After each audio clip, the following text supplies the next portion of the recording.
Hello and Assalamu alaikum everyone. Thank you very much for joining today's webinar hosted by Khatana's Law Chamber on the topic of why do clients distrust young lawyers. In this webinar, we're going to discuss the reputation crisis faced by young lawyers in the legal field. This event is organized by Khatana's Law Chamber in collaboration with KLC Bar Schools, and special thanks to everyone involved in making this happen. So before we begin, I would like to request you all to please wait for 2 minutes so that everyone can join the session. And meanwhile, I would request you all to please turn off your cameras and mute your mics so that we can have a smooth session throughout.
Can you hear me now? Yes, sir, we can hear you. Perfect.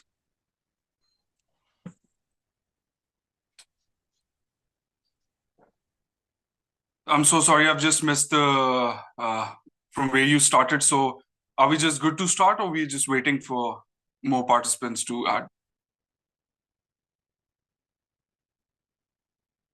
No, we're good to start.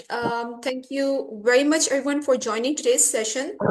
And I appreciate each and every participant and our esteemed guest speaker for taking our time to attend this webinar. So before we dive into our topic of today's webinar, I'd like to start by formally introducing myself. So मेरा नाम महानूर जमाल है and मैं Khatana's Law Chamber में as an associate काम करती हूँ. And it's my pleasure to host and moderate today's webinar alongside with Mr. Muram Khan, who's going to assist me throughout the session as a co-host. So I would like to request Mr. Muram Khan to please introduce himself to our audience. Thank you very much, Ms. Manur. It's a pleasure to be co-hosting with you in this seminar. And hello, everyone. My name is Muram Khan, and I'm an associate at Khatana's Law Chamber. Our firm KLC has been providing training programs for young lawyers and students for the past few years. And today we will be discussing on the topic on why do clients distrust young lawyers in the field. I would like to request Ms. Manu to please introduce our guest speaker for today's webinar. Thank you. Thank you very much, Mr. Mram. Today, our esteemed guest speaker is Mr. Basim Nasser Zafar, who's a practicing lawyer based in Islamabad, and he's a partner at Lex & Juris. He primarily practices civil and family law, and he's also a certified mediation advocate. Now, I would like to request the respected speaker to please introduce himself to our audience. Okay, so my name is Basim Nasser, and currently I'm working as a partner at Lex & Juris. Other than that, I am a certified mediation advocate, and specifically and primarily, I work in the field of civil and family law.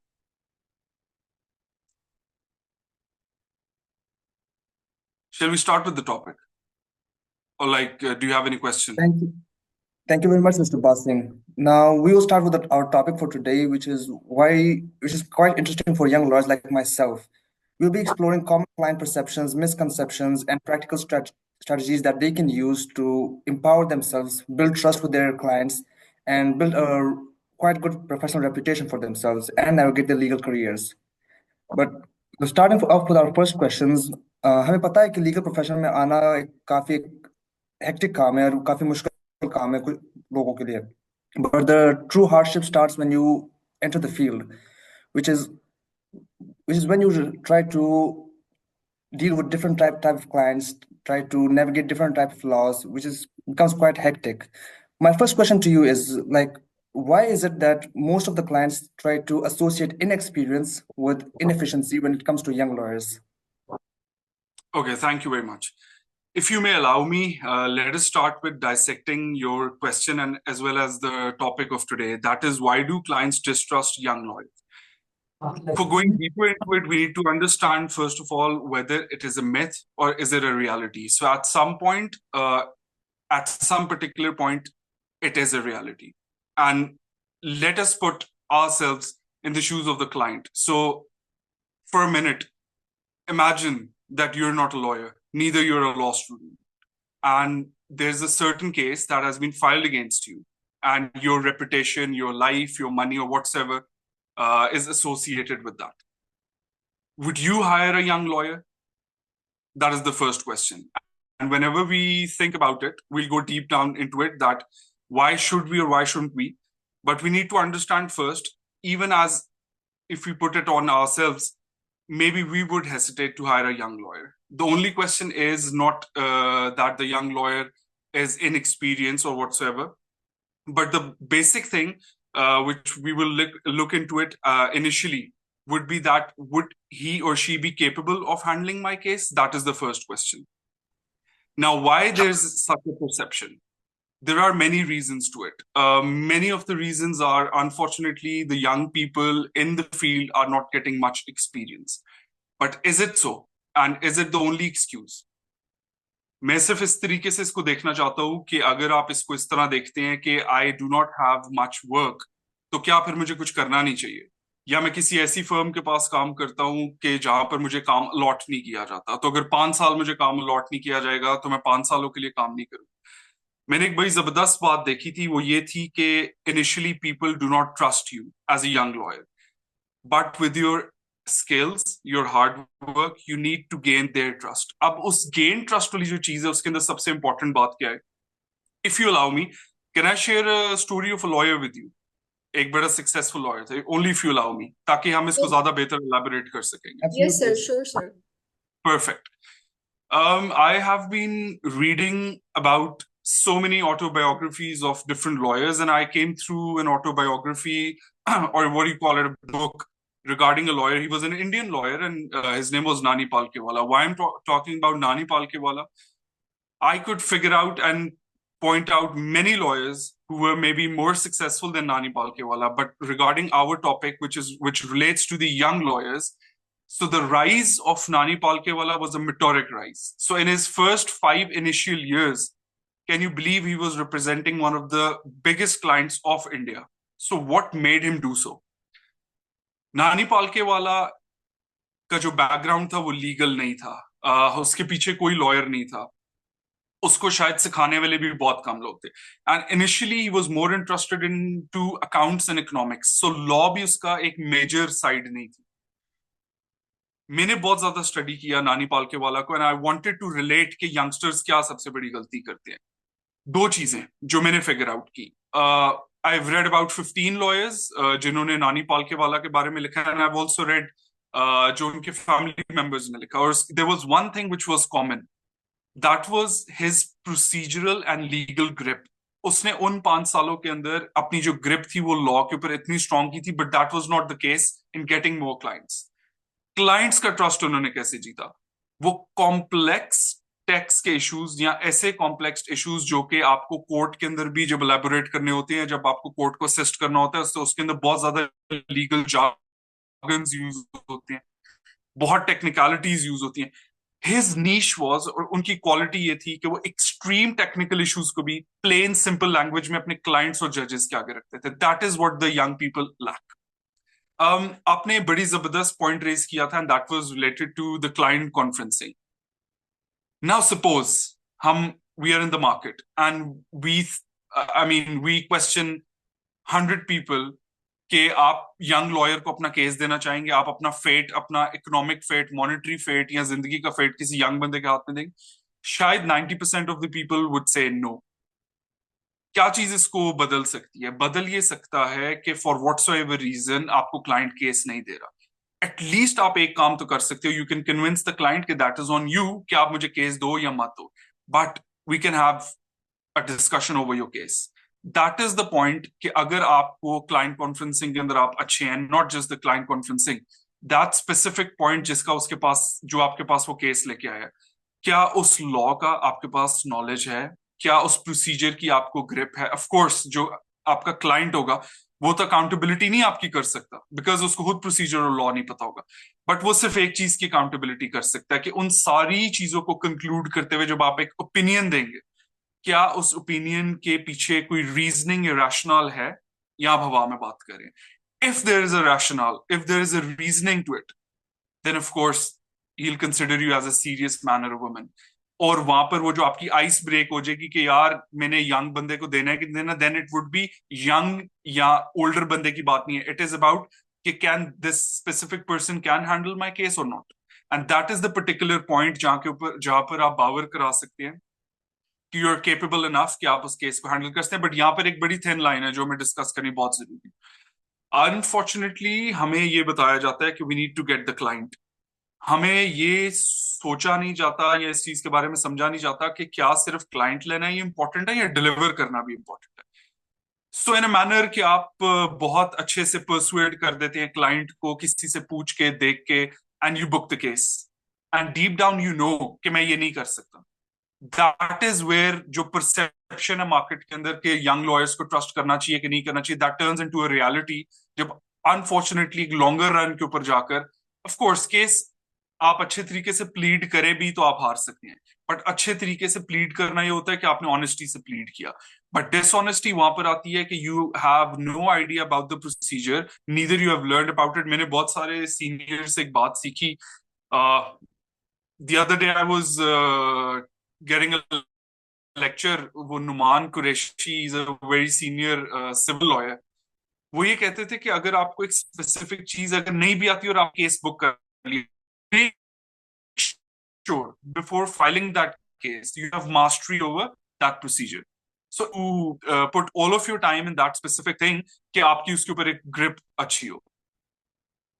Ultimately जितनी भी हमने सारी बात की है उसका सिर्फ crux ये होता है जो मैं अभी तक समझाऊं, वो ये है कि yes in the market there is a perception, और लोग डरते हैं कि उनकी हर चीज एक आप देखिए स्टेक के ऊपर लगी होती है। So rather going to young lawyer, उनके लिए एक बैक इन देयर माइंड एक फियर होता है, ऑफ कोर्स होता है, बट वो 50% है। 50% ये the moment they come into your office, आपके पास क्या स्किल है, रादर कि आप सिर्फ इस चीज का एक्सक्यूज बना सकते हो कि यंगस्टर्स को काम नहीं मिल सकता, और either you have that ability कि once the client is at your doorstep you can offer him or her something. So that is most probably the most important thing मेरे मुताबिक। Thank you very much, Mr. Basim, for your keen insights. Now, My question from you is that as a young lawyer, what steps can be taken to build the attorney and client relationship? Perfect. So again, that is very subjective. I know a lot of clients जिनकी सबसे main priority ये होती है कि you should be always available. I mean, if they need to discuss the draft, अगर office hours हैं या नहीं है, अगर आपको वो कॉल करते हैं, you need to be available. Subjective है, ये मैं आपको एक क्लाइंट बता. There are kind of clients जो शायद एक दफा ड्राफ्ट को देखकर आपको कोई एक वर्ड की भी अमेंडमेंट उसके अंदर प्रिस्क्राइब नहीं करते and they go with it. इस सब्जेक्टिव, अगर हम इसको इस सब्जेक्टिव मैनर में लेते हैं कि हर क्लाइंट डिफरेंट किस्म का हो सकता है, तो व्हाट स्किल जो यूनिफाइड होगी, जो हमारी तरफ से होनी चाहिए, वो क्या है? And I think that is one thing. Honest opinion with rational, आपकी जो एडवाइस हो उसमें रैशनल हो, जो मैंने पहले भी डिस्कस किया, दो चीजें. तीसरी चीज of course that is related to advocacy, but specifically आपका क्लाइंट का और लॉयर का अच्छा रिलेशनशिप रखने के लिए मास्टरी ओवर फैक्ट्स. मैंने ये चीज, आई have seen it. The most embarrassing part in a client conferencing is a client has, you have booked a case और client ने आपको केस दे दिया, आपको power of attorney साइन कर दिया and have given you all of the documents, right? आपने case file करना है after 15 days, you have all the files and the clients get to your office after 10 days, 10 दिन से files आपके पास. आप case को डिस्कस कर रहे हैं and at particular point client आपको बताता है, नहीं जी ऐसे नहीं ऐसे, ये डेट ऐसे नहीं थी वैसे थी, ये जो फैक्ट आप बता रहे ऐसे नहीं था वैसे था. आई थिंक ये एक वो वाला पॉइंट है जो कि आपका जो क्लाइंट और लॉयर का रिलेशनशिप है ना, उसके अंदर सबसे पहला, अगर आपकी कोई चीज खराब होने की तरफ जाती है या एक नेगेटिव इम्पैक्ट डालता है, वो ये डालता है कि जो क्लाइंट है उसकी फैक्ट्स के ऊपर मास्टरी आपसे ज्यादा हो. फाइल्स देने के बाद, ऑफ कोर्स फाइल्स देने से पहले नहीं, लेकिन अगर फाइल आपके पास आ गई और उसके बाद आपके क्लाइंट का, जिसका अपना केस है, उसके पास मास्टरी ऑफ द फैक्ट्स आपसे ज्यादा है, तो unfortunately, I don't know if it's the right word or not, आप हारेंगे. The moment you have the file, आपकी जो मास्टरी ऑफ फैक्ट्स है वो इतनी अच्छी होनी चाहिए, इतनी अच्छी होनी चाहिए कि there should be a point, of course human error हर जगह होता है, but there should be a point कि आप क्लाइंट को फैक्चुअली किसी जगह पर करेक्ट करें. एंड आई थिंक जो बात मैं कर रहा हूँ, अपेरेंटली शायद ये लग रहा होगा कि यार इसका लॉ से क्या लेना देना या केस से क्या लेना देना, you are merely just impressing the client. So it is not merely impressing the client, it is के चलो आप इसको इस एंगल में देख लो कि आप अगर इवन अपने क्लाइंट को भी इम्प्रेस कर रहे हो, ये जो मास्टरी ऑफ द फैक्ट्स है, सूनर और लेटर यही कोर्ट में आपके काम आएगी. The most important thing. दूसरी चीज, आपके ही क्वेश्चन को अगर मैं आगे लेके चलूं, that is to be honest. देखो, honesty is the key. I have seen lawyers, unfortunately, case की फाइल देखी, ओ जी आपका काम 10 दिन में हो जाएगा, ओ आपका काम 100% हो जाएगा. ये सबसे बड़ी गलती है. वी थिंक कि देयर इज अ टेंडेंसी कि अगर हम सही बात क्लाइंट को बताएंगे तो क्लाइंट शायद भाग जाएगा, but that is not the case. मैं, I have lost a few cases और वही क्लाइंट्स दोबारा अपील के अंदर हमारे पास आए, because there was the part of honesty day one के ऊपर बताया हुआ था कि there could be a 60-40. 60% we can win, 40% we cannot. And ultimately, a duty of a lawyer in the case of client conferencing, a client के साथ जो आपका duty to client होती है, आपका रिलेशन ये है कि आपने उसको क्लियर पिक्चर दिखानी है, आपने उसको एक रोजी पिक्चर नहीं दिखानी. You have to give a clear picture to your client कि ये हमारे प्रोज हैं, ये कॉन्स हैं, इन दोनों चीजों के अंदर हम इन जगहों के ऊपर we can play on these points. Of course आगे डिस्क्रेशन कोर्ट का है, बट हमारी तरफ से जो मेहनत होगी वो 100% होगी. ट्रस्ट मी, अगर आप उसके सामने क्लैरिटी रखोगे, the client is yours. But अगर आप उसको रोजी पिक्चर्स दिखाते रहोगे, चाहे आप उससे अच्छी अच्छी बातें भी बताते रहोगे, the client won't come back. Again, market बड़ी सैचुरेटेड है. आप किसी भी शहर में चले जाएं, there are plenty of lawyers, मतलब इतने ज्यादा वकील हैं. हैविंग सेड दैट, अगर आप अपने क्लाइंट के साथ क्लैरिटी से बात कर रहे हैं और उसको गारंटीज नहीं दे रहे और वो आपको छोड़ के चला जाता है कि यार आप कैसे लॉयर हो, आपने तो गारंटी दी नहीं, mark my words, at some point at the appellate stage और व्हाटसोएवर, वो क्लाइंट फिर आपके पास वापस आएगा, बिकॉज इनिशियली आप उसके साथ ऑनेस्ट थे. सो क्लाइंट को ऑनेस्ट असिस्टेंस, बिल्कुल honest assistance, mastery over the facts, and जो भी एडवाइस देनी है उसके पीछे एक रैशनल होना चाहिए कि यार आपका काम हो सकता है तो इसकी क्या रीजनिंग हो सकती है, आपका काम नहीं हो सकता तो इसकी क्या रीजनिंग हो सकती है. नाउ योर आर्गुमेंट और your persuasion could be backed up by your hard work. उसमें आपका केस हो सकते हैं. ऑफ कोर्स आपका जो रेसिडेंट है यही चीजों को एक उनमें सर्टेनिटी देता है ना. Of course we can not predict, but हमें एक सर्टेनिटी मिल जाती है कि ये केस किस तरफ जा सकते हैं, किस तरफ नहीं, लेटेस्ट केस लॉ देखने के बाद. So the key is you have to be very honest and crystal clear with your client, and your advice should be backed up by a rationale. उसमें एक rationale होना चाहिए. Thank you so much mister Basim for shedding light on the previous question. अब मेरा एक दूसरा सवाल है. अभी तक तो हम बात कर रहे थे कि जब एक यंग लॉयर फील्ड के अंदर आ जाता है when he gets into this practical life, but I believe कि उसकी असली जर्नी जो होती है लॉ स्कूल से ही शुरू हो जाती है when he steps into law school, और जब उसकी एजुकेशन स्टार्ट होती है. तो most of the law schools आजकल they give you most theoretical knowledge of the law. आपको लॉ बता देते हैं कि this law says this works on this area of law. But बाज औकात जब वो फील्ड के अंदर आ जाते हैं they get confused on how to deal with different types of clients, how to deal with their boss, or how to operate in a law firm, what's their position in a law firm. तो मेरा सवाल आपसे ये है कि आपके ख्याल में जो एजुकेशन और ट्रेनिंग लॉ स्कूल प्रोवाइड कर रहे हैं जो पाकिस्तान में स्पेशली, क्या वो उनको रियल वर्ल्ड क्लाइंट्स को डील करने में हेल्प करती है? Do they help them tackle real world problems? तो or is it mostly like theoretical work that they are being taught? Absolutely, you're right. The legal education, specifically in Pakistan, of course, देखिए अगर हम बाहर की बात करते हैं तो उधर भी ऐसा ही है ना कि आप जब you are doing your law school जब आप कर रहे होते हो, ऑफ कोर्स उसमें बहुत सारी चीजें होंगी, बट स्पेसिफिकली आपने अगर कोर्ट्स में अपेयर होना है या आपने एक लिटिगेशन की तरफ जाना है तो वो सिर्फ आप एलएलबी के बाद तो यूजुअली नहीं जाते. आपके बार के कोर्सेज होते हैं या फिर आपने बार एग्जामिनेशंस होते हैं. बट अगेन हम अपने आप को कन्फाइन कर देते हैं पाकिस्तान पे. जितने भी इंस्टीट्यूशंस हैं जो कि top class A grade quality education दे रहे हैं, उसके अंदर कोई उसमें दूसरी राय नहीं होगी कि वो एक क्वालिटी एजुकेशन दे रहे हैं. बट जहां पे आपका क्वेश्चन आता है कि क्या उसमें प्रैक्टिकल एस्पेक्ट है, अनफॉर्चुनेटली नहीं, एब्सोल्युटली नहीं है.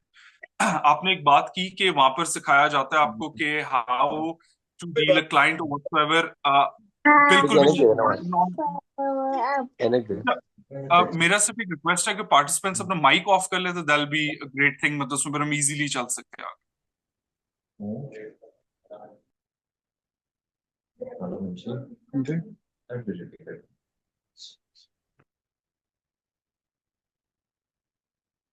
Shall I continue? Yes, sir, you can continue. Yes, please continue. Thank you. अच्छा, तो मेरा सिर्फ ये बात थी कि जो आपके स्कूल्स हैं वो प्रैक्टिकल एस्पेक्ट को तो बिल्कुल भी नहीं देख रहे. अनफॉर्चुनेटली हमें खानापुरी के लिए कह देते हैं कि जी हमने एक वो मूड कंपटीशन करा दिया, हमने डिबेट्स करा दी. बड़ी अच्छी बात है, करानी चाहिए. I am absolutely up for it और ये इसको मैं सपोर्ट भी करता हूँ. But is that enough? नहीं, ये इनफ नहीं है. जहां पर आप स्कूल्स की बात करते हैं ना, मैं थोड़ा सा अगर आगे लेके चलूं, अनफॉर्चुनेटली हमारा अपना प्रोफेशन है, बट इसके अंदर जो कुछ लॉ फर्म्स होती हैं जिसके अंदर बच्चे इंटर्नशिप स्टार्ट करते हैं, स्कूल का तो रोल है ही है, बट इन लॉ फर्म्स का भी तो एक बहुत बड़ा रोल है. इंटर्नशिप का मतलब ये नहीं है कि आप सुबह घर से आए एक दफ्तर बैठे और नोटिस चले गए. Again I don't know how do you take it और नॉट. ये कोई मैं प्रमोशनल किस्म की बात नहीं कर रहा, बट क्योंकि ये केएलसी ने होस्ट किया ना, I would like there should be a round of applause for KLC. I have seen people coming to this firm. I have worked with plenty of firms. मैंने केएलसी के साथ भी काम किया, and I can surely say that जितने भी हमारे listeners हैं और पार्टिसिपेंट्स हैं, देखो एक होता है कि 19-20 का फर्क हो गया, एक फर्म में और एक फर्म में फलाना. I have never seen such kind of training जो केएलसी के अंदर हो रही है, जो प्रैक्टिकली लोगों को अपने प्रोग्राम से गुजारे. मैंने किसी फर्म में ऐसा नहीं देखा कि उसके करीब भी हो रहा हो. ये इंपॉर्टेंट क्यों है? ये इंपॉर्टेंट इसलिए है कि जितने भी लोग इन ट्रेनिंग प्रोग्राम से गुजरे हैं, केएलसी के साथ काम किया, when I meet people, young people from the different firms and KLC, एक बहुत बड़ा फर्क नजर आ रहा है. The KLC people are way ahead. क्यों? Professionalism, practicality. ये सारी बातें मैं आपसे इसलिए कर रहा हूं कि एज ए यंग लॉयर आपने आज का जो टॉपिक रखा वो ये रखा कि हम पे कोई ट्रस्ट नहीं करता ना. देखो, ट्रस्ट ना करने की सबसे बड़ी एक रीजन होती है lack of professionalism. We do not know बात कैसे करनी है, हमारी शर्ट किधर जा रही होगी, टाई कैसे जा रही है, दफ्तर में कैसे बैठना है। And these are the things जो सिर्फ लॉ स्कूल की तो चलो जिम्मेदारी बनती है, बट ये जिम्मेदारी आपके जो लॉ फर्म्स हैं उनकी भी बहुत ज्यादा एक्सट्रीम जिम्मेदारी होती है कि वो इसके ऊपर काम करें। इफ यू अलाउ मी, मैं इसमें सिर्फ ऐड करते हुए एक बात करना चाहूंगा, वो ये है कि हम सुनते हैं कि this is a profession of lords. Unfortunately हम ये भी देख रहे हैं कि एजुकेशन इंस्टीट्यूशंस के लिए merely it has become a business. हम ये देख नहीं रहे कि हर प्रोफेशन बड़ा रिस्पेक्टेबल है, मैं ये नहीं कह रहा, बट आपके हर प्रोफेशन के एक रिpercussions हैं। आपके जो लॉ स्कूल्स हैं, आई डोंट थिंक सो कि वो इस सीरियसनेस के साथ इस चीज को इसके साथ सिंक्रनाइज भी हो पा रहे हैं या इस बारे में सोच भी पा रहे हैं कि हम जिन लोगों को द प्रैक्टिस, मैंने जैसा पहले आपको बताया कि लोगों के मॉनेटरी चीजें, जिंदगी मौत, क्रिमिनल सिविल लाइबिलिटीज केसेस इन लोगों पर डिपेंड होने, तो क्या हम इनके शोल्डर्स या ये वो वाली बेस तैयार कर रहे हैं कि ये जो सारी एक बिल्डिंग हमने खड़ी करनी है, एक जो हमारा लीगल सिस्टम होगा, लोगों के मसले होंगे, वो हम इनके ऊपर रिलाई कर सकें, और merely we are preparing people to get a merit credit, या आपने पास करना है और बस निकालना है और अल्टीमेटली एक डिग्री लेनी है। It is not just schools जो इस चीज को लैक करें, of course they are lacking, but I think there is a lack of coordination between the bar councils and law schools to.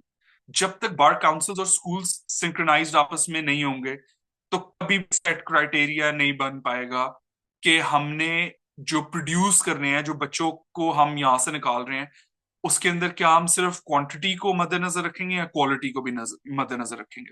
So that is very important at the part of schools, and equivalently at the part of law firms के जब उनके पास लोग आते हैं तो वो क्या उनको ऑफर करें, and when the young interns leave that firm, वो वहां से क्या लेके जा रहे हैं। So I think ये दोनों चीजों को corroborate अगर करेंगे तो फिर इसको अगर हम देखेंगे तो that would be very fair. Thank you very much, Mr. Basim. So before we take a small break, I would like to ask you one last question.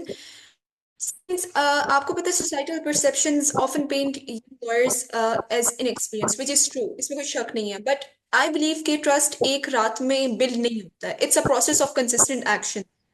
So, from your perspective, how can young lawyers leverage small wins such as effective communication or attention to detail to gradually build long-term trust and confidence with their clients?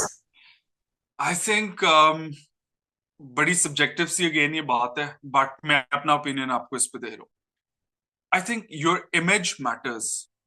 People should know कि ये बंदा या ये लड़की is a serious person. Serious person मैं किस बात पे कह रहा हूँ, शायद ये बात आपको बड़ी अजीब सी लगे, बट इन माई केस, मैं जब फेसबुक स्क्रॉल करता हूँ, इंस्टाग्राम स्क्रॉल करता हूँ, मेरे दोस्त, मेरे जानने वाले, जस्ट इन केस अगर कोई डॉक्टर है और मैं किसी डॉक्टर के पास जाना चाहता हूँ and that doctor is added with me on the social media, you won't believe it, मैं अपनी बात बता रहा हूँ, मैं यहां से भी उस बंदे का इंटेलेक्ट देखता हूँ कि यार वो क्या चीजें शेयर कर रहा है, उसके क्या ओपिनियंस हैं। सो it is very important, very important कि इवन आपकी जो सोशल मीडिया प्रेजेंस है, आप बार रूम में बैठे हैं, आप किसी के ऑफिस में बैठे हैं, आप क्या बात कर रहे हैं, 10 लोग आपको सुन रहे होंगे, 10 लोग आगे से आपकी बात आगे कर रहे होंगे। सो अगेन, हमने वक्त के साथ आगे बढ़ना है। If you are merely talking about के टिकटॉक के ऊपर सबसे अच्छा इन्फ्लुएंसर कौन सा है, I would never hire you. Again ये सब्जेक्टिव है, मैं अपनी बात आपको बता रहा हूँ। बट अगर मैंने आपको लिंक्डइन के ऊपर देखा कि आपका यार आर्टिकल आया था on the new constitutional amendment, मैंने देखा था कि यार फेसबुक के ऊपर I have seen your status कि you were in your office रात को till 2 AM you were preparing your files. Of course वो एक स्टेटस होगा, ऑफ कोर्स वो एक पोस्ट होगी, बट आपका image matters. I will for sure give my case to you, जब मैं आपकी ये वाली प्रोफेशनल पोस्ट देख रहा हूँ कि यार जो भी है, even on a social media, आपका जो सोशल मीडिया के साइट्स है, ये बंदा या ये बंदी अपने काम के बारे में चीजें शेयर कर रहा है, अपने काम की चीजें एडवोकेट कर रहा है। So number one, your perception, और आपका परसेप्शन या इमेज आपके हाथ में है, वो आपने खुद बनाना है। I know many serious lawyers जो काम में बहुत अच्छे हैं, but I've seen a lot of social media posts by them जो कि rather very immature होती हैं, या they are surrounded with all the memes or so. Of course मैं ये नहीं कह रहा जो बंदा memes share करता है वो कोई professional lawyer नहीं होगा, but at least having said that मेरे ज़हन में एक वो इमेज होगा, शायद मैं कंफर्टेबल नहीं होऊंगा अपना केस देते हुए. So that is my perspective. दूसरी चीज इसके अंदर, अगर ब्रेक के अंदर we have like 3-4 minutes हमारे पास है, तो मैं एक और चीज ऐड करना चाहूंगा इसमें. Yes, sir, we have 3-4 minutes. You can add it. Perfect, perfect. I would say दूसरी चीज ये है कि आपका एक तो इमेज सीरियस होना चाहिए. दूसरी चीज ये है कि यार मैं हमेशा सबको बताता हूँ, always invest in your self. Investment का मतलब ये नहीं है कि आपने 1 करोड़ रुपए का प्लॉट खरीद लेना है. Investing in your self means आप बुक्स खरीदें. आप बिलीव नहीं करेंगी कि इन माई इनिशियल years या जो टाइम था और इवन अभी भी, I spend a lot on books. मैं पिछले दिनों I have got a book जिसके अंदर लीगल प्रोसीजर को बताया गया. I buy books on drafting. I buy books on आपका जो फॉर्मर जजेस या फॉर्मर लॉयर्स ने लिखी होती हैं. सुनने में ये इतनी बात ऐसी है कि यार ये तो सबको ही पता है, ये क्या बातें हमें बता रहा है. बट प्रैक्टिकली ये बातें हम सबको पता होती हैं, but we do not act upon them. ये सबको पता होता है, बट हम वो एक्शन एग्जीक्यूशन नहीं करते उसका. Number one, invest on yourself. When I say invest on yourself, get good books. दूसरी चीज हम सुनते हैं कि यंगस्टर्स के पास अगर कोई काम नहीं है, उनको कोर्ट्स में जाके बैठना चाहिए. I absolutely agree with this and I support this thing. But इसका भी एक टेक्निक है. टेक्निक इज नॉट के कोर्ट में बैठ गए और फिर अगले दिन बैठ गए, फिर अगले दिन बैठ गए. Plenty of cases, plenty of remarks, plenty of arguments. Of course उससे आप बहुत ज्यादा सीखोगे. बट इस चीज के अंदर से to get the most out of it, you need to get a follow up. Ultimately क्या होता है, हम एक दिन कोर्ट में बैठते हैं, फिर हफ्ते बाद चले जाते हैं, ठीक है कुछ नई चीजें सीखते हैं. इन माई इनिशियल ईयर्स, आपने इसको लिंक मैं एंड में करूंगा कि क्लाइंट के साथ आपका किस तरह रिलेशन अच्छा होता है. In my initial years I use to go to the courts. I use to have my notebook. जो भी केस चल रहा होता था, मैं उसका कुछ आर्गुमेंट नोट करता था. अगर कोई क्रॉस एग्जामिनेशन हो रहा है, उसको नोट करता था. कोई केस लॉज अगर जज साहब की तरफ से आ रहे हैं, लॉयर्स की तरफ से आ रहे हैं, वो नोट करता था. नॉट जस्ट दैट, उसके अलावा मैं ये चीज करता होता था कि अल्टीमेटली जब कोई केस खत्म होता था, तो I use to go to the reader. मेरा उस केस से कोई ताल्लुक नहीं होता था और मैं डेट नोट डाउन कर लेता था कि अगली डेट इसमें क्या डले. सो हम बड़ी गलती हम ये करते हैं. वी यूज टू, हम कोर्ट्स जाते हैं एंड ऑन एंड ऑफ, किसी एक दिन चले गए तब कोई और केस लगा हुआ है, फिर दूसरे दिन चले गए कोई और चला गया. So I use to identify 3-4 interesting cases और मैं उसकी डेट्स लेके जाया करता था, ताकि मेरा फॉलो वहीं से स्टार्ट हो जहां से मैंने छोड़ा था. उससे अल्टीमेटली फायदा ये हुआ कि देर इज वन थिंग, आप प्रोसीजर के ऊपर क्लाइंट से बात करते हो. दूसरी चीज, आप उस पर्सपेक्टिव पे बात करते हो कि एज अ लॉयर आपका पर्सपेक्टिव क्या. मैंने अपने क्लाइंट्स का जो ट्रस्ट गेन किया बहुत सारी चीजों पे, वो ये था कि इन प्रोसीडिंग्स को अटेंड करने से मेरे पास जो बेंच का पॉइंट ऑफ व्यू होता था, जो जजेस का रिमार्क्स होते थे, उसके through I had in mind कि अगर मैं कस्टडी केस के अंदर बैठा था, वहां पे ये डिस्कशन हो सकती थी. So this is the kind of a remark or a thing which could be required from our side. तो एक जजेस पर्सपेक्टिव जो होता है ना, उसके अंदर आपको बहुत क्लैरिटी आती है when you attend case hearings. So उसके अंदर अल्टीमेटली जब आप when you are with your client, so जब आप ये चीजें सारी उसके सामने रखते हैं, सो अल्टीमेटली उसका जो ट्रस्ट लेवल होता है आपके ऊपर, वो बहुत बढ़ जाता है. That you know the facts, you have a grip over the procedure and law, and you know the perspective के कोर्ट की तरफ से हमारे ऊपर क्या कंपल्शंस आ सकती हैं, क्या क्वेश्चंस आ सकती हैं, क्या रिक्वायरमेंट्स हैं. So we need to prepare कि हमारे से ये चीज रिक्वायर की जा सकती है, that should be part of our draft, हमारी प्लीडिंग्स या रिटन स्टेटमेंट व्हाटसोएवर और इवन आर्गुमेंट्स. सो ये तीन चीजों को अगर आप कंबाइन करें, I think that was very beneficial for myself. Thank you very much mister बासिंग कि आपने इस बात को हाईलाइट किया. काफी इंगेजिंग रहा है. But now we gonna take a short 5 minutes break. आप तब तक थोड़ा स्ट्रेच कर ले, कॉफी उठा ले, थोड़ा रिलैक्स कर ले. We will pick it up in 5 minutes. Thank you. Perfect. Thank you everyone for joining us again. We're going to start back up from where we left off. So, Mr. Basim, thank you for your patience, and we will continue from here. Starting things off, my question to you is, okay, for a good lawyer, the important thing is he must have knowledge about the law, excess knowledge about small minor things as well. But I don't think that knowledge is the only thing that a lawyer is supposed to have. He must have some other passive skills to deal with other different clients, different lawyers, and even the judge himself. He must have some way of smooth talking himself into the nice good books of the judge. तो मेरा सवाल आपके लिए ये होगा कि इस कि कौन से पैसिव स्किल्स या किस तरह के कोई टेक्निक्स होंगे एक लॉयर के लिए उसको उसके पास होना चाहिए so that he can navigate his legal career much smoothly? I think आपका बड़ा इंपॉर्टेंट क्वेश्चन है ये। आई थिंक हर एक का एक अपना पर्सपेक्टिव है, सो मैं ये नहीं कह रहा कि आप ये करेंगे ही तो होगा, but writing about law is very important. मैं आपसे एक इंसिडेंट शेयर करता हूँ। Justice Qazi Faez Isa, he was a lawyer back then, तब वो जज नहीं थे, ये उन्होंने खुद बात बताई थी। सो उनको then the Chief Justice Iftikhar Chaudhry की तरफ से एक मैसेज पहुंचता है कि आपने मुझे मिलना है। The first thing that strike उनके ज़हन में जो आई थी जस्टिस काजी फाइज ईसा के, वो ये थी कि मैं रेगुलरली एक बहुत अच्छे अखबार के अंदर आर्टिकल्स लिखता हूँ कानून पे, एंड ही न्यू कि देन द चीफ जस्टिस वो उन आर्टिकल्स को पढ़ते हैं, तो शायद मैंने कुछ ऐसा लिख दिया होगा, उनको अच्छा ना लगा हो, जो भी। कटिंग शॉर्ट, वो उनको बुलाया इसलिए गया था कि उनको एलिवेट किया जा रहा था एज अ जज और वो सारी बात करनी थी।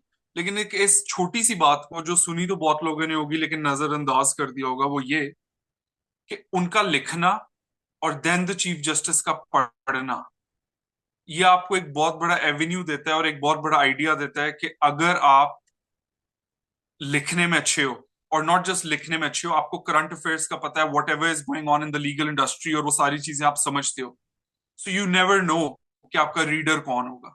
आपका डॉन में आर्टिकल लिखा, आपका एक्सप्रेस ट्रिब्यून में आर्टिकल लिखा, यू नेवर नो कि उसको कौन पढ़ रहा है। इट कुड बी अ जज टू। सो ऑफ कोर्स मैं ये नहीं कह रहा कि आप आर्टिकल लिखोगे फिर अल्टीमेटली एक ऐसे जज पढ़ेंगे जिनके आपके पास केस लगेगा, so I am not going into that thing, but ultimately मैं आपको बता ये रहा हूं कि जो हमने पहले बात स्टार्ट की थी कि आपका जो image of a serious person, ये उसी चीज के ऊपर स्टैम्प करता है उस चीज को कि to be a serious person. आपने बात की कि आपको एक अपने पैसिव टाइम में क्या चीजें करनी चाहिए, सो आई थिंक रीडिंग तो है ही है, but writing is one skill जिसके ऊपर हम ज्यादा काम नहीं करते, and that is very important.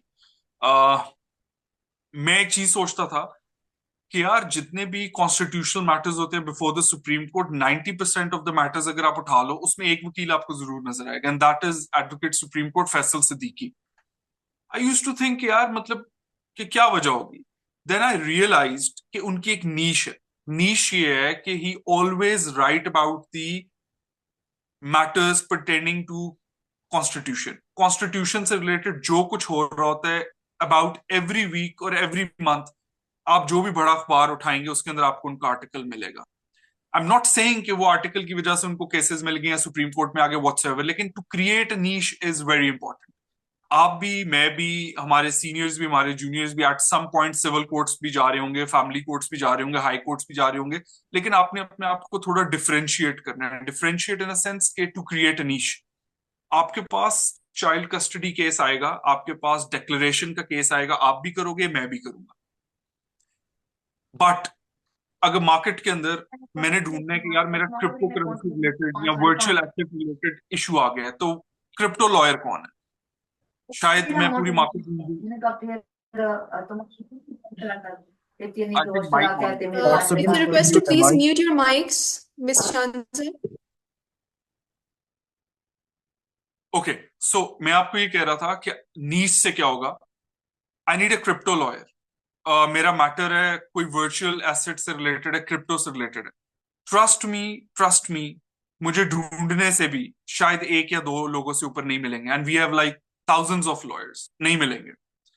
अच्छा, मुझे कौन मिलेगा? मेरा पहला पर्सपेक्टिव क्या होगा? मैंने तो नहीं कोर्ट में देखा उस लॉयर को कि वो क्रिप्टो के केसेस को लड़ रहा होगा या प्लीड कर रहा होगा, बट मैंने उस लॉयर को देखा होगा कि यार उसने क्रिप्टो लॉज के ऊपर आर्टिकल लिखा था, उसने क्रिप्टो लॉज के ऊपर ब्लॉग लिखा था। अल्टीमेटली एज अ क्लाइंट मेरे जेहन में उसकी एक नीश क्रिएट हो गई है कि यार उसकी नीश है, इज अ क्रिप्टो लॉयर।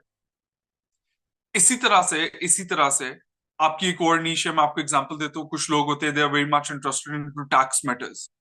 अब उनकी एक नीश होती है कि यार जो टैक्स मैटर्स है वो उनके पास जाएंगे। देखो, इसके अंदर एक बहुत बड़ा डिबेट है।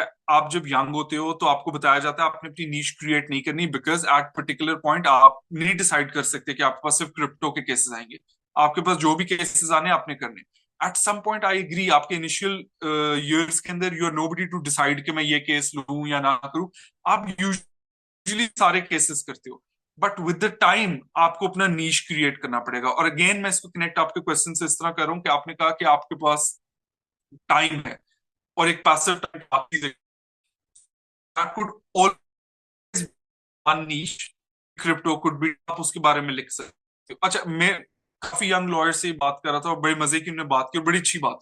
वो कहते हैं सर आपने तो बड़े आसानी से कह दिया कि आप लिखो, एक्सप्रेस ट्रिब्यून में लिखो, डॉन में लिखो, कैन यू बिलीव, और आपको नहीं इस बात का पता कि हम उनको 50 आर्टिकल भी लिख देंगे, उन्होंने कभी हमारा पब्लिश करना है, एंड दैट इज ट्रू, नहीं करेंगे पब्लिश। देखो जब मैं ये बात करता हूँ तो मैं सिर्फ एक एग्जाम्पल के तौर पे करता हूँ। आजकल के दौर के अंदर it is so easy, it is not कि आपने अपना आर्टिकल डॉन को ही देना, एक्सप्रेस ट्रिब्यून को देना, वेल एंड गुड, वो छाप दे तो इससे बेहतर बात ही कोई। आप उसका टेक्स्ट उसको लिख के अपलोड कर दो अपने लिंक्डइन के ऊपर, व्हाई नॉट, आप करो। वो आपका अपना एक सोशल स्पेस है, उसके अंदर आपको किसी का अप्रूवल नहीं चाहिए, किसी एडिटोरियल स्टाफ का अप्रूवल नहीं चाहिए, यू कैन डू इट। आप उसके ऊपर लिखना शुरू कर दो एवरी वीक, क्रिप्टो के ऊपर, टैक्स मैटर्स के ऊपर, मैरिटाइम मैटर्स के ऊपर, व्हाट्सएवर इज योर नीश, आप उसके ऊपर लिखना शुरू कर दो। सो दैट इज वन थिंग। दूसरा, आपने बताया कि जजेस की नजर के अंदर हम अपना, if I am not wrong, image कैसे अच्छा कर सकते हैं। देखो उसके अंदर तो बहुत सारी रीजंस हो सकती हैं, but one reason could be, आप चाहे केस हारो, चाहे केस जीतो, चाहे डेट लेने जा रहे हो, आप एक इवन एक एडजर्नमेंट लेने भी जा रहे हो, नेवर मिसलीड द कोर्ट। मैं आपको एक छोटी सी एग्जांपल दूंगा। एडजर्नमेंट लेने जब हम कोर्ट में जाते हैं, या फिर मैं अपने केस में चला जाऊं या किसी सीनियर के बिहाफ पे पहले हम जाते थे, अनफॉर्चुनेटली हम हमेशा कहते हैं हमें मौका नहीं मिलता, और सीनियर हमें केसेस देते। इन मेनी टाइम्स मैंने ये देखा है कि सीनियर का आप पे ट्रस्ट नहीं होता, लेकिन जज आप पे ट्रस्ट कर जाता। In what sense? आप एडजर्नमेंट लेने जाते हैं, जज कहते हैं कि यार ये तो बड़ा पेटी इशू है, आज की जो कार्रवाई थी दैट इज मेयरली, मतलब इसमें कोई वो चीज है नहीं, आर यू एबल कि आप इसको कर सको? That is the point. आपके पास एक अच्छा भला मौका था, बट अनफॉर्चुनेटली आपने एक जेन में केज बनाया हुआ था कि मैंने एडजर्नमेंट लेने जाना है तो सिर्फ एडजर्नमेंट लेने जाना है, और आपने फाइल को देखा भी। दैट वॉज योर मोमेंट कि अगर आपकी फाइल के ऊपर ग्रिप होती, आपने पढ़ा होता। ऑफ कोर्स मैं ये नहीं कह रहा कि आपने कोई आर्गुमेंट करना था और उस पर कोई ऑर्डर हो जाता है, एडवर्स ऑर्डर हो जाता, लेकिन you would have been in a position कि उस जज के जेन में आपका तब एक इमेज क्रिएट हो गया ना कि इसने फाइल भी देखी है कि नहीं देखी। सो मेरे हिसाब से even if you are arguing an appeal, आप एक अपील आर्ग्यू कर रहे हो, एक मिसलेनियस एप्लीकेशन आर्ग्यू कर रहे हो, या मेरे लिए एक एडजर्नमेंट लेने गए हो, उसके बावजूद भी आपके जो केस की फाइल है, आपके जो फैक्ट्स हैं, उसके ऊपर आपकी ग्रिप इसलिए इंपॉर्टेंट है, यू नेवर नो कि क्या क्वेश्चन आ जाए, and the moment you are able to give that answer, ultimately आपका वो जो इमेज होगा कोर्ट के सामने, वो एक अच्छे लॉयर का इमेज होगा। इसी तरीके से आपने जो बात की, अगर मैं उसको गलत तरीके से परसीव नहीं कर रहा, तो आई वुड सजेस्ट कि लॉयर्स के लिए सोशलाइज करना भी बहुत इंपॉर्टेंट है, specifically for the young lawyers. आए दिन हम देखते हैं there are lot of conferences, there are lot of certifications going on, mediation के ऊपर काम हो रहा होता है। Unfortunately I have seen many young lawyers जो कहते हैं यार ये क्या है, ये तो टाइम्स आया।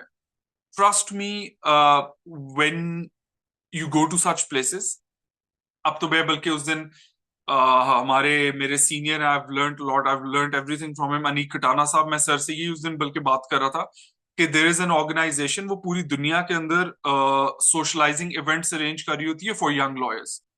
And trust me, on those events आप जब जाते हो, ऑफ कोर्स आपके बहुत सारे पैसे लग जाएंगे, मैं ये नहीं कह रहा, but ultimately on that one event you will be making more than like 20-30 new contacts उन लॉयर्स से आप मिल रहे हो। यू नेवर नो कि उनकी जुरिस्डिक्शन के अंदर क्या पता आपको कुछ काम मिल सके, या आपकी जुरिस्डिक्शन के अंदर उनको काम मिल सके। बट अल्टीमेटली जब आप कोई एक स्टेप अप करोगे ही नहीं, जाओगे ही नहीं, यार एक बड़ी फारिग है मैं नहीं जाऊंगा, व्हाई नॉट, क्या पता कि वहां से कोई अपॉर्चुनिटी आपके लिए हो जाए। And being a young lawyer, on a lighter note, हम काफी सीरियस बातें तब से कर रहे हैं, कोई मल्टीनेशनल कंपनी आपके दफ्तर आके तो आपको कॉल करेगी नहीं कि प्लीज हम आपका रिटेनर आपको रखना चाहते हैं, हम आपको पैसे देना चाहते हैं, प्लीज हमारा केस कर लो। इट इज यू जिसने भाग दौड़ करनी है, क्लाइंट्स के पीछे जाना है। एंड अल्टीमेटली मैंने ये चीज देखी है कि हम लोग इस चीज को सोचते हैं कि हम दफ्तर में बैठे होंगे और बैठे बैठे क्लाइंट आएगा, और ये आ भी जाता है, ट्रस्ट मी, कई दफा ऐसे हो भी जाता है। बट मोर और लेस आई हैव सीन कि जब आप भाग दौड़ लगाते हो, आप 20 जगहों के ऊपर जाते हो as a young lawyer, you introduce yourself, you introduce your firm, you introduce your services. 50 जगहों में से शायद 45 जगहों के ऊपर आपको वो शायद उठा भी दे और कि हमें जरूरत नहीं है, क्या बातें कर रहे हो, मुझे बातें समझ नहीं आ रही. बट व्हाट इफ उन 50 में से 5 जगहों से भी आपके लिए काम आ जाए? Isn't that enough? ये बहुत ज्यादा होता है. सो अनफॉर्चुनेटली जो सबसे बड़ा इशू यंगस्टर्स को रोकता है वो ये है कि to take the first step. Initial step नहीं लिया जाता. और ये स्टेप लेना इसलिए जरूरी है कि अल्टीमेटली विद द टाइम यही स्टेप ना लेना बिकम्स योर ग्रेटेस्ट रिग्रेट. और उस टाइम के ऊपर काफी टाइम गुजर गया होता है. सो आपने जो बात की उसको मैं इसी तरीके से कन्फाइन करूंगा. Number one, to socialize, but never rely on socializing alone. आप सोशलाइज कर रहे हो, आप बहुत अच्छा very presentable, आप हो और आकर पे लेके आपको दफ्तर आ गया क्योंकि यू वर सो इम्प्रेसिव और उसने आपको केस भी दे दिया. और अल्टीमेटली आपको अगले दिन ये भी नहीं पता कि सूट फॉर स्पेसिफिक परफॉर्मेंस के अंदर हम मांग क्या रहे हैं, उसके साथ कोई एप्लीकेशन लेगी नहीं लगेगी. So on the basis equally you should be presentable, you should socialize, and equally ये प्री फेज हो गया केस आने का और एक पोस्ट फेज है. आप अपने प्रेजेंटेबल होने से और अपने ऑरा के साथ केस भी ले आए, सब कुछ आपने कर लिया. बट अल्टीमेटली अगर आप प्रोसीजरल ग्रिप आपकी नहीं, आप परफॉर्म नहीं कर सकते, दैट इज अनदर हेडेक. सो इसी वजह से जो बैलेंस है इन दोनों चीजों का, that is what is needed the most. So इसी वजह से अपने पैसिव टाइम में क्या करना है, that comes in the face के जब आपने क्लाइंट को लेना है या अपने केसेस को लेना है, वो उस फेस के अंदर आ गया. बट अल्टीमेटली आपको लॉ का पता होना, लॉ के ऊपर ग्रिप होना, that is the ultimate thing. क्योंकि once you have book the case, फिर उसके बाद आपका सारा कैरिज्मा, केस बुक करना, लेके आना is over. Then it is your skill जो आप लीगली उसको किस तरह लेके चल सकते हो. Thank you very much, Mr. Basim, for the keen insights. Now I'm going to ask you a very important and frequently asked question for us young lawyers. तो I'm sure हर एक बंदा जो है इस चैलेंज को फेस करता है, हर young lawyer. सो clients usually इस एज में हमारे एक्सपर्टीज को नहीं बल्कि जो हम काम करते हैं उसको भी बहुत ज़्यादा अंडर वैल्यू करते हैं. वो या तो हमसे एक्सपेक्ट करते हैं कि हम या तो बिल्कुल ही फ्री में उनके लिए कोई काम करें in order to prove ourselves, या बिल्कुल कम पैसों पे काम करें. So could you please tell me that how can young lawyers navigate this dilemma of earning respect while also asserting the value of our work? A very pertinent question, बहुत important है. मैं इसको थोड़े से दूसरे पर्सपेक्टिव से देखता हूँ. सी अगेन, अनफॉर्चुनेटली किसी के पेरेंट्स की डेथ हो जाती है और वो क्लाइंट आपके पास आता है और वो कहता है कि जी मुझे तो पता नहीं था, और सारी प्रॉपर्टी फॉर व्हाटसोएवर रीजन किसी और को चली गई. सो आपके जेहन में सबसे पहली चीज ये आएगी कि I will file a suit for declaration. मैं इसमें डिक्लेरेशन की तरफ जाऊंगा या फिर मैं पार्टीशन की तरफ जाऊंगा, व्हाटसोएवर. आप 2-3 जगहों के ऊपर जा सकते. आपके पास एक क्लाइंट आता है, वो कहता है कि मेरे पास 10 करोड़ रुपया था, मैंने अपना सब कुछ बेच दिया, एवरीथिंग, और वो 10 करोड़ रुपया मैंने एक एग्रीमेंट के थ्रू एक बंदे को दिया और उसके अगेंस्ट सो चीजें वो उस बंदे ने नहीं की, मेरा 10 करोड़ आया. टू स्पेसिफिक परफॉर्मेंस उस कॉन्ट्रैक्ट की, उस एग्रीमेंट की. अल्टीमेटली जो बंदा आपके पास आया हुआ है, जिसका 10 करोड़ चला गया, जिसकी प्रॉपर्टी सारी जा रही है, उस स्पेसिफिक पॉइंट के ऊपर वो आपको शायद मैनिपुलेट करने की कोशिश करेगा कि क्योंकि आप यंग हो तो आप पैसे ही ना लो, या बहुत कम पैसे ले लो, या व्हाटसोएवर. ऑफ कोर्स आपने उसको मैनिपुलेट नहीं करना, लेकिन client conferencing is very important और उसमें चीजें क्रिस्टल क्लियर होनी चाहिए कि नॉट जस्ट कि आप उसको ये बताओगे कि अगर हम इस केस को करते हैं तो उस फायदे क्या होंगे, but you would also tell. Of course देखो, ये तो लीगल एथिक्स के भी खिलाफ होता है कि आप क्लाइंट को गलत बातों पर डराओ सिर्फ टू ग्रैब फी, राइट? मैं वो नहीं कह रहा. In the act of legal ethics आपने रिप्रिकॉशंस भी बताने हैं कि अगर ऑफ कोर्स मैं अपनी प्रोफेशनल फी चार्ज करूंगा या करूंगी, ऑफ कोर्स मुझे वो अगर फी नहीं मिलती तो I would not be able to pursue the case. And yes, आप अगर एक प्रोबोनो केस करें उसमें तो बात ही खत्म होगी ना, वो तो लेने ही नहीं पैसे. बट जिस जगह पे आप पैसे ले रहे हैं, आपका क्लाइंट को ये बावर करवाना कि it is not a piece of cake, कि आपका एक सूट फॉर स्पेसिफिक परफॉर्मेंस है, उसके बारे में उसको बताना. यहाँ पे इशू ये आता है कि मैं इस चीज को कैसे डील करता हूँ. हम गांव में भी खड़े होते हैं ना, तो इतना ये चीज कॉमन है कि कोई भी बंदा कहता है यार स्टे ले आओ, और फलानी जमीन पे स्टे हुआ. स्टे का तो मजाक बनाया हुआ है ना हमारे मुल्क के अंदर. मतलब I have literally seen people जो लॉयर्स भी नहीं है, ओ जी हम जाएंगे सुबह जाके स्टे ले आएंगे। अब इसमें किसकी गलती है? गलती आप लॉयर्स की, हम लॉयर्स की है। क्यों? स्टे ऐसे मिलता है कि आप अदालत में जाते हो और कहते हो स्टे दे दो, स्टे हो गया। आपको तीन इंग्रेडिएंट्स फुलफिल करने होते हैं, balance of convenience, irreparable loss, prima facie. ये तीनों चीजों पे आप कोर्ट को सेटिस्फाई करेंगे तो स्टे ग्रांट होना है। इन तीनों प्रोसेस को एक्सप्लेन करना, उनका केस लॉ देना, अपना प्रूव करना कि आपका prima facie case on the face, आपका केस स्ट्रांग है, उसमें balance of convenience, irreparable loss. Ultimately हम ये बातें कभी भी क्लाइंट से शेयर नहीं करते। मैं पर्सनली क्या करता हूं कि आई थिंक, देखिए, जब हमारे पास एक क्लाइंट है तो हम उसे कहते हैं, ओ जी मसला ही कोई नहीं, स्टे आ जाएगा। अल्टीमेटली हम अपने जो स्किल है उसको डिसरिस्पेक्ट कर रहे हैं ना, कि मसला ही कोई नहीं। ऑलवेज एक्सप्लेन योर क्लाइंट कि एज अ लॉयर आप किन किन प्रोसेस के साथ गुजरेंगे, किन प्रोसेस के साथ गुजरेंगे। आपके पास एक क्लाइंट एपलेट स्टेज तो नहीं चल रहे, आपके पास एक ट्रायल स्टेज पे केस आता है, नीचे इस केस किसी और ने डाला हुआ था। अब वहां पर एक पार्टी का बनना बहुत इंपॉर्टेंट था, लेकिन उस पार्टी को पिछले लॉयर ने केस में डाला ही। There could be two reason, your young lawyer, client आपके पास आता, आप कहते हैं जी कोई मसला ही नहीं है, ये तो मैं सुबह जाऊंगा और हो जाऊंगा। And there is one professional way जिसके अंदर आप बताएंगे क्लाइंट को कि जी आपका ऑलरेडी केस फाइल है, मैं as a lawyer with my skills and my knowledge I would like to file an application, 110 की मैं एप्लीकेशन डालूंगा। अब एक जगह आप कह रहे हैं मैं जाऊंगा और हो जाएगा, उसका पर्सपेक्टिव ये बन जाता है कि शायद बैठे बैठे हो जाएगा। You need to explain your client, always explain client कि मैं क्या करने जा रहा हूं, अंडर व्हाट लॉस को किया जाएगा। So now coming up with मैं स्टे ले आऊंगा, एंड देन सेइंग कि मैं स्टे आपका लूंगा, so and so application file करूंगा, उसके बाद मैं ये चीजें प्रूव करूंगा, and then will have a chance कि विल गेट अ स्टे और नॉट। सो आप अपने आप को ही जब अंडरमाइन कर देते हैं, so we create a perception in the market में। कई दफा मुझे हंसी आती है, मैं लोगों के साथ बैठता हूँ, हम इतनी मेहनत से केस कर रहे होते हैं और वो कहते हो जी इसमें ऐसे हो जाएगा, वैसे हो जाएगा। क्यों? We lawyers have created this thing कि जी मसला ही कोई नहीं, जाके स्टे ले आएंगे, फलाना कर लेंगे, जी एप्लीकेशन डाल लेंगे। Always at every stage take your client into confidence कि जी मैं ये काम करने लगूं, एंड ऑफ कोर्स प्रोफेशनली मैंने अंडर द लॉ ये वाला काम करना है। अब मैं अगेन, बात बड़ी रेपिटेटिव हो रही है, लेकिन the moment I will say a lawyer कि मसला ही कोई नहीं, आपने एलडीए को पार्टी बनाना था, सीडीए को पार्टी बनाना था, वो तो आपने नहीं बनाया। सबसे पहले आपने उसको बताना है कि a mistake has been done. ये नहीं कहना कि वो मसला ही कोई नहीं, सुबह बन जाएगा। मिस्टेक हुई, मैंने एज अ लॉयर आपकी मिस्टेक को आइडेंटिफाई किया। अब उसको आइडेंटिफाई करने के बाद as a lawyer I can solve that mistake. For solving that mistake I need to file an application of 110 CPC के मुताबिक। ये सारी बातें जब आप क्लाइंट के सामने रखते हैं, तो मैं ये नहीं कह रहा जिस तरह हम एक स्ट्रीट स्लोगन्स में कहते हैं अपना रेट बढ़ाना, बट आप प्रोफेशनली उसको बता रहे हो कि मैं आपके लिए कर क्या रहा हूं।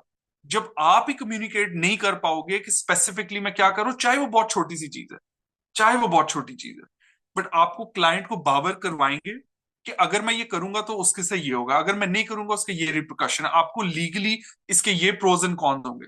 When you will explain everything, जब आपके बीच में एक जिसके कहते हैं ना वन साइडेड ग्लास नहीं होगा और कम्युनिकेशन क्लियर होगी, और आप उसको एक्सप्लेनेशन देके उसके रिप्रिकॉशंस क्या होंगे, मैं क्यों कर रहा हूं, अंडर व्हाट लॉ कर रहा हूं, trust me the client will pay. Again मैं आपको वो चीज बता रहा हूं जो मैंने खुद एक्सपीरियंस किया, रिजल्ट मिला है। So you need to always explain कि मैं क्या करने जा रहा हूं and how important it is. तो ये बहुत इंपॉर्टेंट चीज है फॉर द मोमेंट कि आपको client as a young law पे करे। Thank you so much mister Basim कि आपने इस पॉइंट को हाईलाइट किया कि बहुत इंपॉर्टेंट टॉपिक था कि काफी लोग हमसे पूछ रहे थे। So thank you so much for answering it. But I want to ask you another important question which is regarding, I previously हमने कुछ एक बात डिस्कस की थी कि सीनियर के साथ हमारा एक जूनियर लॉयर का किस तरह रिलेशनशिप होता है। So one of senior lawyer इस बात को मुझे पॉइंट आउट कर रहे थे कि उन्होंने मुझे ये कहा था कि मोस्टली जो एक लॉ फर्म, एक जूनियर एसोसिएट और intern joins a law firm, there task with menial work, जाके भाई ये रिसर्च कर लो, इनिशियल ड्राफ्ट बना लो, सो मच मीनियल वर्क उनके हाथ में, सर पे डाल देते हैं। तो इसकी वजह से वो a few months go by, 1 or 2 years go by, बंदे का लॉस से मतलब वो दिल उठ जाता है, जैसे कि यार मैं इतना काम नहीं कर सकता, my work is taken for granted, मुझे अंडर वैल्यू किया जा रहा है इस काम में। So what do you think when a senior lawyer tries to show कि when a junior that he's competent in his work, that a senior lawyer trusts him himself कि ये काम जाके कर लो and it will be done. Do you think that a client will also show some respect towards that junior lawyer कि मैं अगर कोई senior lawyer office में था भी नहीं, I can go to this junior and my work will be done 100% because the senior lawyer himself trusts this guy. So how much do you think that's the case in the real world? देखिए, ये सबसे important है, लेकिन इसके पीछे मैं आपको सिर्फ एक एग्जांपल दूंगा और वो बड़ी इंपॉर्टेंट एग्जांपल है। आपने एक बड़ी इंपॉर्टेंट बात की कि सीनियर आपको काम देता है, कभी लीगल रिसर्च देता है और फिर आपको लगता है कि I have been taken for granted और मैं कुछ सालों के बाद समझ ही नहीं आती और एक दिल उठ जाता है। अनफॉर्चुनेटली ये शायद मेरे साथ भी होता होगा, कभी मैंने ऐसा सोचा होगा, बाकी सबके साथ भी होता होगा, लेकिन यहाँ पर ultimately at some point senior गलत नहीं था, मैं गलत था। क्यों? मेरा गोल क्लियर नहीं था, मेरा गोल बिल्कुल क्लियर नहीं था। सबसे पहला काम है अपना गोल क्लियर करना। डर्बी की रेस होती है, दुनिया में घोड़े भागते हैं, आपको पता है। डर्बी की रेस के अंदर जो घोड़ा एक दफा भागता है ना, मैं आपको सिर्फ एग्जांपल देने को, जितने भी हमारे सुनने लेने, बहुत इंपॉर्टेंट और पर्टिनेंट एग्जांपल। वो पूरे साल में यूजुअली एक रेस भागता है वो घोड़ा, लेकिन पूरा साल वो जलील होता है, ट्रेनिंग करता है। There is no single day कि उसकी ट्रेनिंग ना हो। क्यों? वो ये नहीं सोचता कि मुझे फॉर ग्रांटेड लिया जा रहा है, वो ये सोचता है कि मैं ये जो सब कुछ कर रहा हूं, अल्टीमेटली इसका फायदा मुझे, या फिर अल्टीमेटली जो मैं आज कर रहा हूं, चाहे किसी के लिए कर रहा हूं, अल्टीमेटली ये मुझे बेनिफिट करेगा इन दैट डर्बी रेस। जिस दिन रेस कॉल हो गई मेरी, कोई एक बड़ा दिन आता है, कोई एक जरूर होता है बड़ा दिन फॉर एवरी लॉयर, तो उस दिन के लिए मैं अपने आप को प्रिपेयर करूं। हम इस चीज को कभी अंडरस्टैंड नहीं कर पाते। आपके associates, senior associates, they are not making good money, firms पैसे नहीं देती, स्टाइपेंड भी नहीं देती। मैं इस चीज से एब्सोल्युटली एग्री करता हूं। मैं ये नहीं कह रहा कि ये बहुत ही अच्छी बात है। इसमें करना क्या है? एक चीज ये करनी है कि काम छोड़ के चले जाना है, घर बैठ जाना है। दूसरी चीज ये करनी है कि यार 3 साल या 4 साल या 5 साल में लॉ स्कूल में जलील हो गया था, तो अल्टीमेटली ऑफ कोर्स जो मेरे साथ ये रगड़ा लग रहा है, ये मुझे कहीं ना कहीं मेरे अल्टीमेट गोल की तरफ लेके जा रहा है। अल्टीमेट गोल क्या है? To become a top lawyer. And to become a top lawyer, अब आप इसको जरा दूसरे कैनवस में देखो। हमें लगता है कि फर्म हमसे बहुत काम ले रही है, राइट? फर्म हमसे किस तरह काम लेती है? ऑफ कोर्स फर्म के पास क्लाइंट्स होते हैं, वो आपको काम बताते हैं। जो फर्म होती है वो डेजिग्नेट कर रही होती है, उन लोगों के काम आपसे करवा रही होती है। अब 2 मिनट के लिए सोचो, ultimately at this stage, getting your LLB degree, getting your licence, अगले दिन आप दफ्तर खोल के बैठ जाओ, ऑफ कोर्स क्लाइंट नहीं आएगा। तो जो आपने साल 2 साल बैठ के सीपीसी और सीआरपीसी पढ़नी है, उसकी कमेंट्री पढ़नी है, जो कि बहुत अच्छी बात है, व्हाई नॉट कि आप उस मैराथन के लिए, उस डर्बी के लिए किसी फर्म में तैयार हो रहे हो और आप पे इतना प्रेशर डाला गया, इतना प्रेशर डाला गया। लेकिन इमेजिन करो कि आपने कल को अगर एक बड़ी बिल्डिंग खड़ी करनी है, एक लीगल नॉलेज की, एडवोकेसी की, लीगल रिसर्च की, तो जब तक उसकी जो जड़ें हैं, जब तक उसकी रूट स्ट्रांग नहीं होंगे, और रूट्स हमेशा स्ट्रांग प्रेशर से ही होती है, तो अल्टीमेटली मैं हमेशा सबको बताता हूं कि इट इज नॉट यू जिसकी जरूरत फर्म को है, आप हो जिसको फर्म की जरूरत है। अल्टीमेटली अल्टीमेटली बात बड़ी हार्श लगती है, मुझे भी बड़ी बुरी लगती है कि यार मैं और आप नहीं है जिनको फर्म की जरूरत है, जिसको फर्म फर्म नहीं है जिसको हमारी जरूरत है। इट इज अस जिसको फर्म की जरूरत है। अनफॉर्चुनेटली मैं किसी फर्म में नहीं हूं, अनफॉर्चुनेटली। और वो फर्म के अंदर मैं घर बैठा हूं, कुछ भी नहीं कर रहा, मेहनत बड़ी करता हूं, लेकिन काम है। और अल्टीमेटली उस फर्म में होते हुए मुझे हफ्ते में 2 से 3 दफा कोर्ट जाने का मौका मिल जाता है, ड्राफ्टिंग करने का मौका मिल जाता है। तो क्या दोनों में से कौन सी डील बेहतर है? ऑफ कोर्स अगर आपका गोल है to become the best lawyer, so ये वाली डील कि you working under pressure, you working late night, you working extra hours, आप जो भी कर रहे हो, अल्टीमेटली आपका टेक आउट है। और वो टेक आउट क्या है? आप घर कुछ ऐसी चीज लेके जा रहे हो कि अल्टीमेटली आफ्टर अ ईयर और टू के जब आपके पास क्लाइंट आएगा, you will be in a position कि आप उसको इंडिपेंडेंटली हैंडल कर सको। अब मैं आपके क्वेश्चन के दूसरे हिस्से पे आता हूं, जो आपने सीनियर के ट्रस्ट के बारे में बात की। देखो यार, सीनियर का आप पे ट्रस्ट करना तो इंपॉर्टेंट है ही, लेकिन आपको पता है सबसे इंपॉर्टेंट सीनियर की क्या ड्यूटी है? सबसे important, to provide you an opportunity. ये सबसे बड़ा सीनियर का काम है कि आपको अपॉर्चुनिटी प्रोवाइड करना। अगेन प्रमोशनल वीडियो नहीं है, लेकिन जो बात सच है, अगर मैं नहीं कहूंगा तो बड़ी गलत बात होगी है अनफॉर्चुनेटली हर सीनियर अनीक साहब की तरह, अनीक सर की तरह नहीं होता. मैं एज अ लॉयर उनके साथ मैंने जितना भी काम किया as a junior associate, sir हमेशा अपॉर्चुनिटी क्रिएट करते हैं. ये बात मैं आपको बता दूं, जितनी भी लॉ फर्म्स के अंदर यंगस्टर्स ग्रो करेंगे, जितनी भी, उनके पीछे कोई ना कोई ऐसा सीनियर जरूर होगा जो उनके लिए अपॉर्चुनिटीज क्रिएट करता था. अनफॉर्चुनेटली हम लोग ये जूनियर्स के लिए सेशंस तो बहुत रखते हैं. यार जरा कोशिश करना कोई सीनियर्स के लिए भी एक सेशन रख दो, उनको ये बातें बतानी बहुत जरूरी है, ऑन अ लाइटर नोट. ठीक है. दूसरी बात ये, अपॉर्चुनिटी क्रिएट करने से क्या होता है. मेरा सीनियर मुझे आके कहता है, बासिम तुम सबसे अच्छे वकील हो, बासिम तुमसे बेहतर इंसान कोई नहीं, तुमसे मेहनती कोई नहीं. जो मर्जी वो मुझे कहता रहे, कभी भी मेरा कॉन्फिडेंस बिल्ट नहीं होगा. द सोल रीजन जो मेरा कॉन्फिडेंस क्रिएट करेगी और बिल्ट करेगी वो सिर्फ एक चीज है, अपॉर्चुनिटी.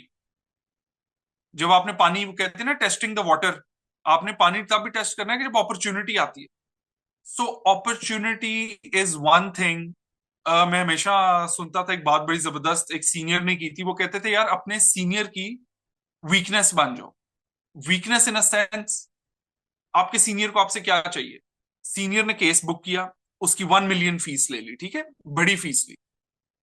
अगर सीनियर को बेहतरीन research, perfect drafting, perfect formation of the case बना बनाया मिल जाए और उसको कम से कम उसमें गलतियां निकालनी पड़े, कैन यू बिलीव कि वो सीनियर उस लेवल पे कितना काम जनरेट कर सकता है with having trust on you कि यार आई हैव वन पर्सन जिसकी वजह से मेरी जिंदगी आसान हो गई.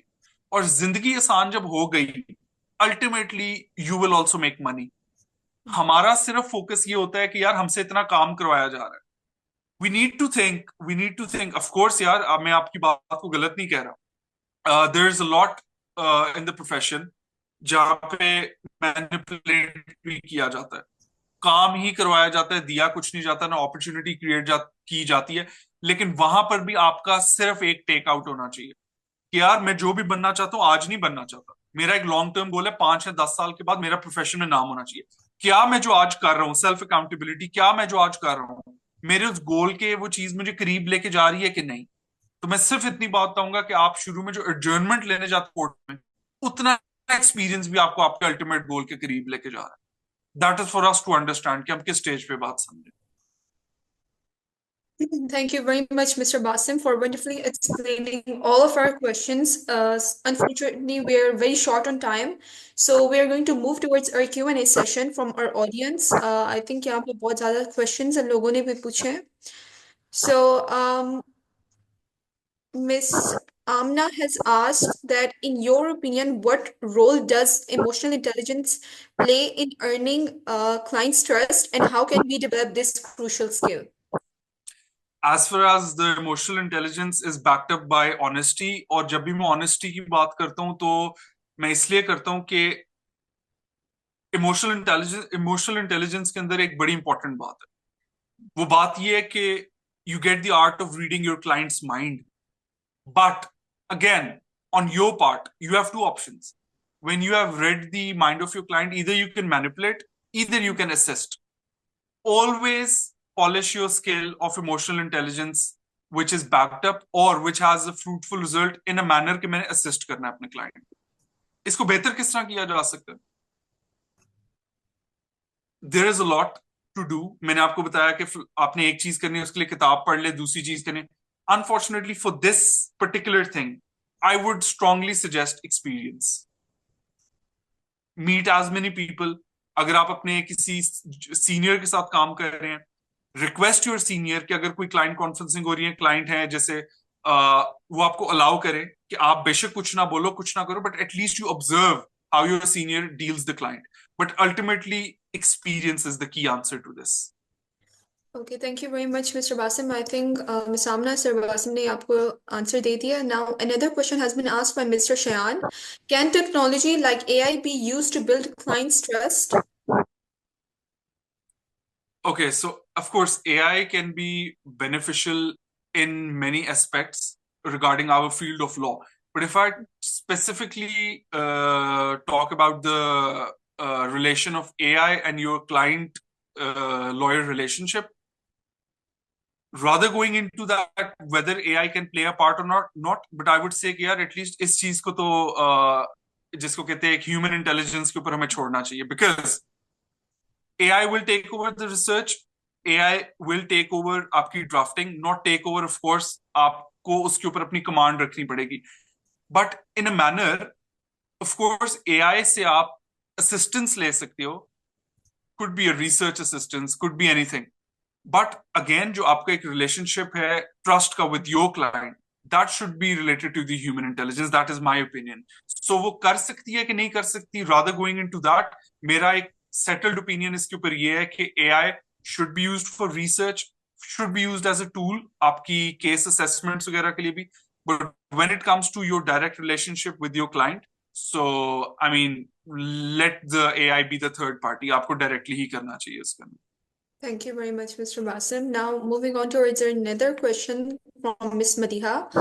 Trust often comes from demonstrated results, but young lawyers are not always given chance to showcase their capabilities. How do you think young lawyers can create such opportunities to prove their expertise even in challenging circumstances? That's a very pertinent question, but I would like to differ with that. Okay. I don't know why this would sound pretty strange, but in my experience, trust was never linked with the end results. Trust me. As I've told earlier, 100% of the appeals we have always fought in the court or we have booked are those clients जिनके पहले cases लड़ रहे थे. So ultimately हम case हारे तो appeal में गया ना. I would like to put it in a way, it is always the comfort level and your hard work. That's all. जब भी आपका क्लाइंट आपके ऑफिस में आता है, आपके साथ क्लाइंट कॉन्फ्रेंसिंग करता है, एंड ही और she slightest of the idea कि आप उसके केस की फाइल के ऊपर, आपकी कमांड भी है, आपकी मेहनत पूरी है, and you know the law. Trust me, का जो ट्रस्ट रिलेशनशिप है with your client would never be result oriented. It will always remain on higher grounds, सिर्फ इस बेस के ऊपर कि आप उसके केस के ऊपर तैयारी कर रहे हो. और ट्रस्ट मी, हारने के बाद भी कई केसेस, ऑफ कोर्स हम कई केसेस जीतते हैं, कुछ हारते भी हैं. उन हारे हुए केसेस के अंदर भी जो क्लाइंट होता है वो कहता है कि मेरा कंफर्ट लेवल सिर्फ आपके साथ है, बिकॉज नीचे जो ट्रायल चला, जो उसके फैक्ट्स थे, वो सारे आपकी ग्रिप और कमांड उसके ऊपर ज्यादा है. सो आई वुड लाइक कि अपील आप उसके ऊपर जाए. So I think rather result oriented, trust is related with the comfort level and your hard work towards, and your empathy and your hard work towards that particular case. Thank you very much, Mr. Basim. Now I'm going to ask one last question since we are very short in time, from Mr. Ibrahim.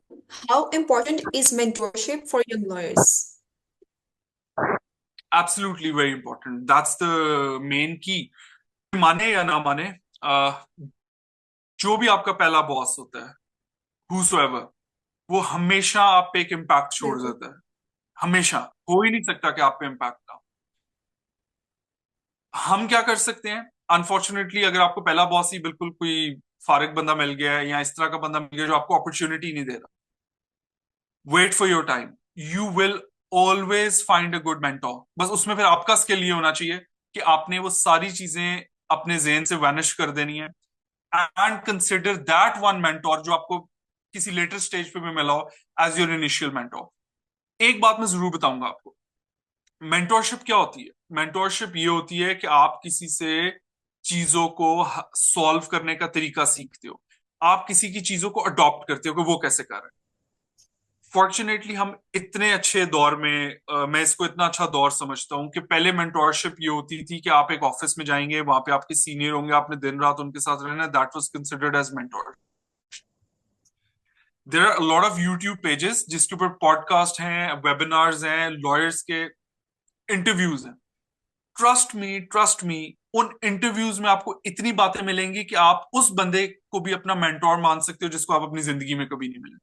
और आज के वक्त से पहले ऐसा कभी नहीं था, लेकिन टेक्नोलॉजी के दौर के अंदर हम उस जगह पे आज आके खड़े हुए हैं कि I have learned lot from many lawyers, जो मुझे इतना काम आया कि लाइक मैं आपको बता नहीं सकता. बट आज तक मैं उन लॉयर्स को कभी नहीं मिला. सो टेक्नोलॉजी एक ऐसी चीज है कि ऑफ कोर्स ऐसा नहीं होता कि आपका एक मेंटोर हो. आप अगर किसी से छोटी सी भी बात सुन रहे हो, समझ रहे हो या सीख रहे हो, could be your mentor. So I would highly suggest, जिस तरह आपके पेजेस हैं, कानूनदान, जस्ट वन टीवी, आपका अपना पेज हो गया, इन स्पेसिफिक पेजेस के ऊपर लॉयर्स ने अपनी स्टोरीज, सक्सेस स्टोरीज शेयर की हुई. मैं आपको रिकमेंड करूंगा, rather going into you know YouTube की डिफरेंट वीडियोज हम 3-4 घंटे जाया करते हैं, मेरी आपसे रिक्वेस्ट है कि प्लीज जितने भी लॉयर्स हैं, इनकी जो सक्सेस स्टोरीज हैं, एटलीस्ट आप एक एपिसोड एक दिन का सुन लिया करें. एक हफ्ते के बाद अपने से सवाल करना, you'll be a complete different person. आपका वकालत को और लॉ को और प्रैक्टिस को लेके कंप्लीट जो पर्सपेक्टिव है वो बदल चुका हो. एक चीज मैं सिर्फ ऐड करना चाहूंगा, जो आपने 2 क्वेश्चंस इससे पहले जो एआई से रिलेटेड पूछा था, एआई और क्लाइंट का ट्रस्ट, आई थिंक मैं उसका जवाब सही दे पाया हूं, लेकिन थोड़ा सा वो जो क्वेश्चन था that was not clear to me. So I would like के हमारा जो अगला जो भी वेबिनार्स वगैरह होंगे, I would love to respond that question in that manner, क्योंकि मैंने जैसा परसीव किया मैंने उसने बता दिया. आई डोंट नो कि मैंने उसको ठीक परसीव किया. Inshallah, we'll have another webinar on this specific topic. But now we are going to conclude our session. So I would request Mr. Ram to please conclude the session. Thank you, Ms. Manu, for giving me the floor, and thank you, Mr. Basim, for taking the time to join us today. और सब लोगों का भी काफ़ी शुक्रिया कि आज का सेशन अटेंड करने के लिए. उम्मीद है कि ये डिस्कशन आपके लिए इंसाइटफुल रहा है और पॉजिटिव चेंज लाने का एक सबब भी बन गया आपके लिए. अगर किसी को कोई सवाल है या फर्दर क्वेरीज है, please feel free to ask them in the group. और थैंक यू. अल्लाह हाफिज. Take care everyone. And you guys have done a great job too. Thank you so much, sir. Thank you so much. Allah Hafiz. Take care.